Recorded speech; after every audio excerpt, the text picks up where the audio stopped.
आपको 16.2 का चौथे नंबर का सवाल समझाएंगे। दो लंबवृत्तीय बेलन की त्रिज्याओं का अनुपात दे दिया 2:3 और ऊंचाइयों का अनुपात दे दिया 5:4।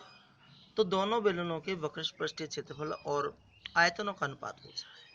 हमको अनुपात दे रखा है, दो लंबवृत्तीय बेलनों की त्रिज्या का अनुपात दे रखा है 2:3। तो हम इनके साथ में एक्स एक्स लगा देंगे। माना कि पहले वृत्त की त्रिज्या 2x और दूसरे वृत्त की त्रिज्या 3x। माना कि पहले वृत्त की त्रिज्या 2x और दूसरे वृत्त की त्रिज्या 3x। अब ऊंचाइयों का अनुपात दे रखा है, इनके साथ में y y लगा देंगे। माना कि पहले वृत्त की ऊंचाई 5y और दूसरे वृत्त की ऊंचाई 4y। हमसे दोनों बेलनों के वक्र पृष्ठ का क्षेत्रफल एवं आयतन का अनुपात पूछ रहा है। पहले बेलन के वक्र पृष्ठ का क्षेत्रफल, वक्र पृष्ठ का क्षेत्रफल होता है 2πrh।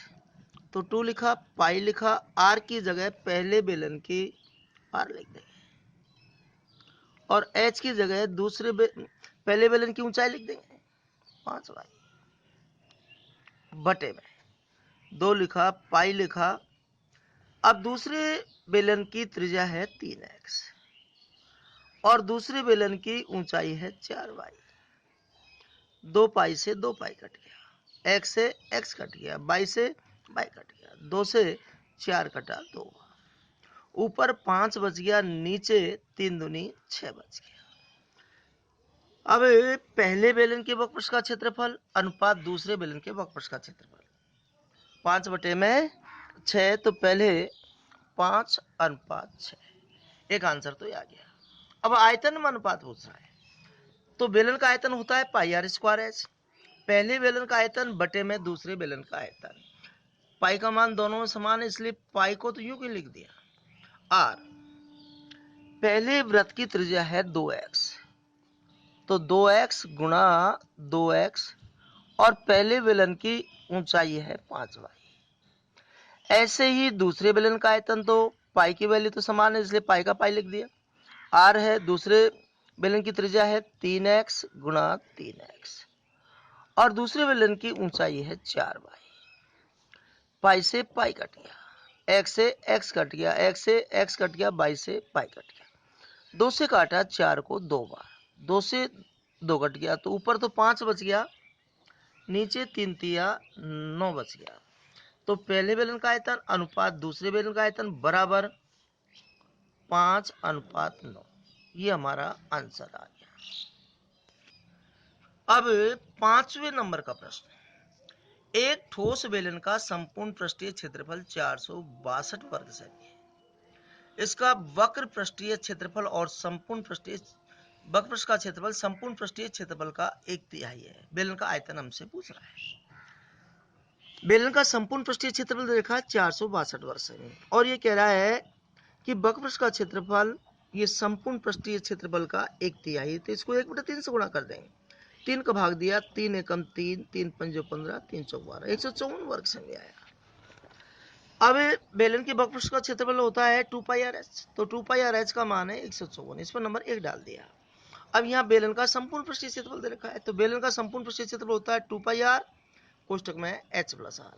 हमने 2πr को h से गुणा कर दिया तो 2πrh, प्लस गुणा प्लस किया प्लस आया, 2πr को r से गुणा किया तो 2πr² आ गया बराबर 462। अब समीकरण 1 में 2πrh का मान है, तो समीकरण नंबर 1 से 2πrh का मान रखने पर 2πrh की जगह हम 154 लिखते हैं और 2πr² को हमने यूं की यूं लिख दिया बराबर 462। अब 154 का पक्षांतरण कर देंगे, 154 को बाद में ले जाएंगे, इसका चिन्ह बदल जाएगा, घटा दिया 308 आया। अब 2πr² से r का मान निकालेंगे, r को यहीं रख दिया, 2π इसको इसके बटे में पहुंचा दिया 2 और पाई।